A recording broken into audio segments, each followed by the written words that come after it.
Hi there, this is Ranjit, and in this video, let's do the review of the Samsung Wireless Buds Plus. And guys, if you recall, I have also had the original one, so I'll also compare it with the original ones. How much better are these ones? And I'll also at the end of the video give a comparison between this JBL budget-oriented TWS buds. These cost about 4,000 rupees. How do they compare with this one?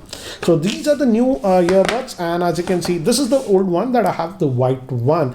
And in terms of shape and everything, it's almost similar, but definitely I can easily say that the build quality on this one is better. The hinge when you open is a lot more smoother. Here it is not that smooth, and here as you can see, these buds actually wobble around, but here on the new one they are perfectly fit and don't. So definitely in terms of build quality, Samsung has done a much better job. Overall it feels a lot more sturdier, but in terms of look, it's the same internals. As you can see, we have a green light. That means these both are charged. If charging, it changes. And outer, this means that my charging case is about 50%, otherwise this would have also been green. And at the back, you can just keep this and charge it via the USB Type-C cable. And when the battery is very low, right now it's very low, it will blink in red color like this. The big improvement I would say in this one is in terms of battery life. Also the sound quality has improved drastically. Now Samsung says that this one has dual driver and in fact three microphones, hence it also has that ambient mode, and the microphone has improved. But before that, let's see what comes into the box. Obviously you get this. I've taken out everything. You get this is the Type-C cable, and again some extra tips that you would get. Apart from the one that is attached, you also get 4 over here. So that's what we get in the box, not that much. So let me keep this to the side and let me actually give you a closer look at the buds itself. And these are the in-ear style that we have, and we have the 2 tips over here, and these will be used. They contact here and they charge it like this, and you don't have to worry, it works almost every time. And this area also, what you see over here is touch sensitive on both the buds, left and right we have, and it fits in your ear very firmly. So I would say it fits even better, more firmly even compared to the last generation. For me it's slightly on the tighter side, but the advantage is that it just never falls off. So it's a very tight fit, so you don't have to worry. Even if you run around and stuff, it will not fall. So that is nice. Again, like the previous generation, but these are touch sensitive, and you can customize what you want. For example, single tap and on will pause your music and play back, but you can even skip tracks by double tap, triple tap. I'll show you all that in the app. That is an important thing. But overall I would say in terms of build quality, they have done an excellent job. And one major improvement that Samsung is claiming is battery life. This one Samsung claims on paper they'll give about 11 hours of charge, so that's a big thing. I couldn't actually continuously use it for that long period, but I did watch a movie, then continuously used it for a couple of hours for music, and then also the battery life it showed was about 60%. So definitely yes, they claim around 11 is close. I would say in regular usage should give you about 8 to 9 hours of usage without any issue, so that's a good thing. And you just pop this in and it starts charging. So in terms of battery life, is a huge improvement. Another big improvement I would say compared to the original buds is, if you recall the original buds, these have microphones, so you can take calls with this one. But the thing is that with the original one, the microphone quality was not that good. Here the microphone quality has improved quite a bit. I think so that 3 microphones that it has does make quite a bit of difference, and even if you take calls outdoors, it does a good job of noise cancelling. So I would say they do a great job. Another new thing that I noticed and that's improved on this one has an ambient mode. For example, when you wear like this, that tends to cut out a lot of noise because they go in your ear, and it can be dangerous if you were outside. So they do have an ambient mode, and if you enable that, you can hear the surroundings very clearly. So that's actually implemented very well on this one. In terms of comfort, I would say these are comfortable, but again, play around with the tips that is given, because the default one I felt was slightly on the tighter side for me, because after an hour I felt that it was a little bit too tight for me. That was not the case with the original one with the default tip, so you have to play around with that. But again, as I've told you, the good thing is that it's very sturdy. It it will not just fall out of your ear. And functionality wise, I would say they have improved it quite a bit. I'll talk about the sound because that's a major improvement I feel. But before that, let me actually show you the app. And again, this is on an Android phone. This app is also there for iOS, but I feel it works best with Android phone.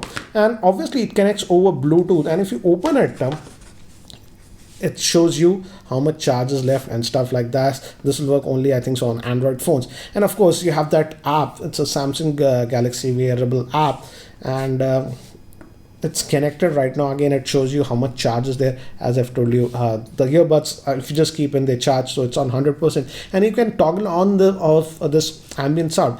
And one thing that I really feel that has improved is this built-in equalizer. By default it will be on the normal mode, and I didn't feel the sound was that much punchy, but you can change this and then tweaks the sound quite a bit. I found the best sound signature for my listening needs was dynamic. It did provide a little bit of more punch and the treble that I was looking for. So I felt I got the best results with this one. Again, the advantage is that you can change the sound signature by moving around with this one, and it does make quite a bit of difference.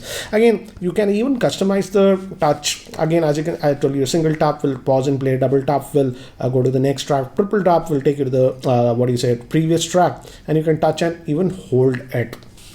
And you can even customize what you want. For example, what I've done is for the left earbud, I've kept it to ambient sound. I can easily toggle it on and off, and the right one then will automatically go to the volume control. You can even set it to volume, but what I've noticed is that if you set it up the volume, by default the left one will become lower volume and right will become higher volume.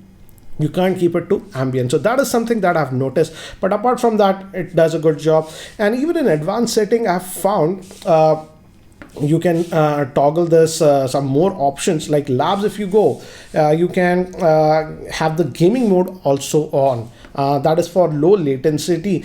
I did not use it, but I did watch quite a bit of videos, and I did connect it with two devices. This is the S20 Plus, obviously, and even with the iPad Pro. And I did watch a movie with the iPad Pro, and I did not notice any lip syncing issue. But strangely, on Android phone with some YouTube videos, I did notice minor lip syncing. So maybe if you enable that mode, it will eliminate that. But again, the lip syncing issue was not very evident. I was just trying to notice it. That's why I noticed, because I gave it to my daughter. She never noticed that. So in that way, it has improved. Now let's talk about the sound. Here I would say these are way better sounding compared to the original buds. The original buds, I was never happy with it. You can check out my old review if I want. The bass was lacking and the punch was lacking. Definitely these have a lot better bass, I would say. It's not over bassy. If you are a bass head, then you might not like it, but the bass definitely has improved tremendously on this one. And if you keep it on that dynamic mode, as I've told you, you'll really enjoy the music. And even the mid-tones, if I have to rate for the bass, I would get it 8 out of 10. The mid-tones are also very clear. The vocals are good. I would rate it 8.5. And for treble, those are the high notes, I would rate it about 8 out of 10. The battery life is good. And again, if you take a lot of calls, definitely the microphone quality has improved drastically on this one. And when I have to talk about the Bluetooth range for true wireless earbuds, I would say this one has given me the best Bluetooth range. In my flat, I could go even to the extremes and it did not disconnect. So if you are in this room, and even if you are in another room taking a call, it will simply not disconnect. And I had this experience both with the iPad Pro and even the Galaxy S20 Plus. So it's not particular to device. So definitely they have improved the Bluetooth connectivity also on this one. So in that respect, it's good. The battery life is good. So overall, I would say a huge improvement compared to the original one. The original one I simply did not like, but this one was actually good.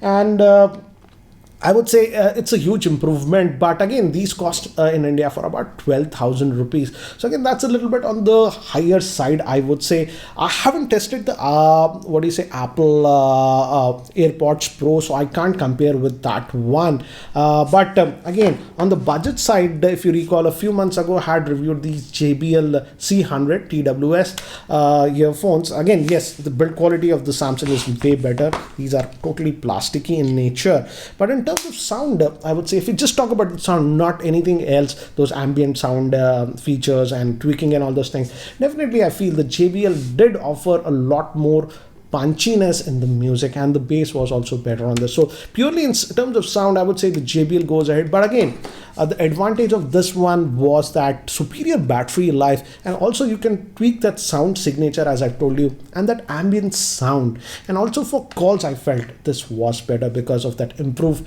microphone array that it was having. So certainly a good one. If you're looking for this one, you can have a look at this. And for example, if you're buying a new Samsung Galaxy S20 device, you are getting a significant discount on this one. I think so you can get it for just about 3,000 or 4,000, and if you're getting it at that deal, it's a no-brainer.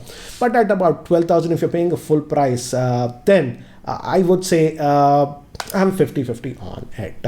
Anyways, guys, that's it for now for this video. If you guys are still not subscribed to my YouTube channel, hit that subscribe button. This is Ranjit, and I hope to see you in my next video. Take care, guys.